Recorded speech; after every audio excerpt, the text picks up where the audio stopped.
We're back on CBS Sports Network with Emory Hunt and Tom Casale, which means on a Monday we must be talking Group of 5 in FCS. And gentlemen, we're going to start with Friday. We're going to fast forward all the way to Friday because we've got some CBS Sports Network games to talk about. And it starts, Emory, with Kent State and Northern Illinois. I think we're looking at a 4.5-point spread here, 44.5-point total. Again, this one on CBS Sports Network. What are you taking? We said this last week, man. We talked about how well Kent State has played this year, considering what they were last year. One of the worst teams is not deep, well, second worst to UMass, but they were awful last year, right? And so now they're playing competitive. They won a couple of games. They're scoring points. And Northern Illinois, surprisingly, is having a significantly down year. Now, they lost a lot of their players in the portal, so credit to Coach Hamlin for keeping these guys, competitive. But I like Kent State to keep this one close, if not win outright, so I'm taking them plus 4.5. Yeah, Tom, I kind of like Kent State here as well. I watched a little bit of the Northern Illinois game last week. Didn't look great. Are you also on Kent State? Yeah, we talked about it last week, and I said how I like Kent State more as an underdog, over a field goal. That's kind of their spot where they've played well this year. They've snuck up on some teams. This, I think, to me, is an even game. You give Northern Illinois the 3 points for being at home or whatever, but 4.5 is a little bit too much for me. Northern Illinois just doesn't score enough to cover spreads over a field goal. I think this is going to be another lower scoring game, but Kent State's been a great underdog play this year. I think they are again this week. I'll take the 4.5.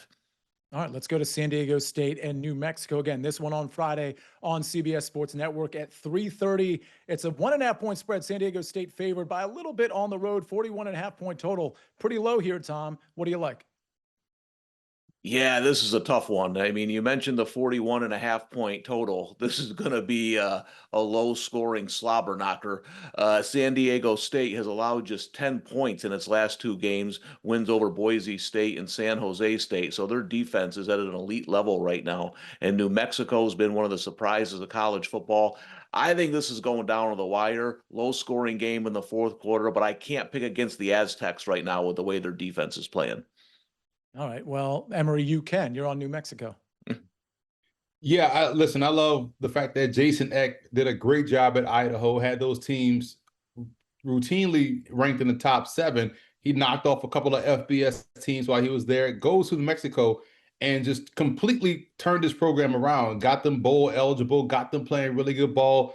And I like the fact that they can score and they play with a certain air of spontaneity. So I look for them to go into this matchup versus Sean Lewis, who completely turned around San Diego State as well. But it's going to be a great game, probably the best game on that Friday slate. So give me them plus the points. All right, Emory, talk to me about your favorite Mountain West bet. UNLV minus 9.5. I think because we've seen them be able to score at will at times throughout the course of the season, I think that rings true here in this matchup. Give me those guys with this coach in this environment, playing with house money, pun intended, because they're out there in Vegas. So I like UNLV big this weekend. Love that. Talk to me, Tom, about Fresno State. Yeah, it's been a rough year for San Jose State. They were supposed to compete for a conference title. They're sitting here at 3-8. I just wonder how much their players have left in the tank. No bowl game coming this year. Fresno State's been a surprise.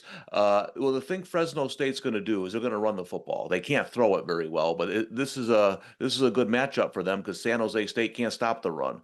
So I just see one of these teams bowl eligible, getting ready to play on this year. Another one, season's kind of ending. I'm going to take Fresno State as a short road favorite. So we move to favorite Maction bet. And Tom, you and Emory are both on the same play. And I look at it and I think, well, gosh, how could Bowling Green be favored by 14.5? And then I saw, oh, okay, I get it now. Tom, talk to me about this play. You get to speak for both you and Emory here. Yeah, listen, it's anytime you can get UMass, under a 20-point underdog, I got to go with it. I know Bowling Green hasn't had a good year, but this UMass team to me isn't an FBS level team. I think there's FCS teams that could beat them rather easily. So I think Bowling Green ends the year for Eddie George on a high note, and they win this game by 14.5. All right, let's move. Emory, I know you agree with that. Bet or game from another G5, Group of 5 FCS game that you got an eye on. Emory, what is it? Obviously, the biggest one on the schedule is Louisiana taking on UL Monroe, our little brother, and are going to beat them by more than these 12.5 points that we see there and become bowl eligible. Funny backstory to this game is that last year the Warhawks had one of their best seasons in recent memory and needed to win the game against us to get to bowl eligibility. Guess what happened? They lost. And Ahmad Hardy transferred. I went to Missouri. So expect more bad vibes here for UL Monroe. Cajuns by 40 over the Warhawks. Cajuns by 40. Tom, talk to me about Tulsa. Yeah, I was going to take Louisiana too, but I felt like I should give it to Emory because he actually played for him. So I like that play for Emory. I think they win big. Listen, it's been a rough year for UAB. They fired their coach. They had the bizarre incident last week where one of their players stabbed two other players. It's just been a rough year. I wonder if those kids are going to show up this week. Tulsa's been a surprise. They're laying 8.5, but I just, to me, I feel like the UAB kids are more interested in looking at the transfer portal. So I'll take Tulsa minus 8.5. Yeah, that's totally fair. Let's take a look at, maybe give me 30 seconds on a group of 5 or FCS team, Tom, that you think can pull off an outright upset. Well, I have Marshall under 5.5 wins for the season. They have 5. They're 7-point favorites over Georgia Southern. I need Georgia Southern to pull the upset. I'll take the Eagles on the road to win the game. Tom, you're not supposed to implicate preseason bets on why you like a bet in week 14 or whatever it is. Emory, talk to me about your outright upset pick.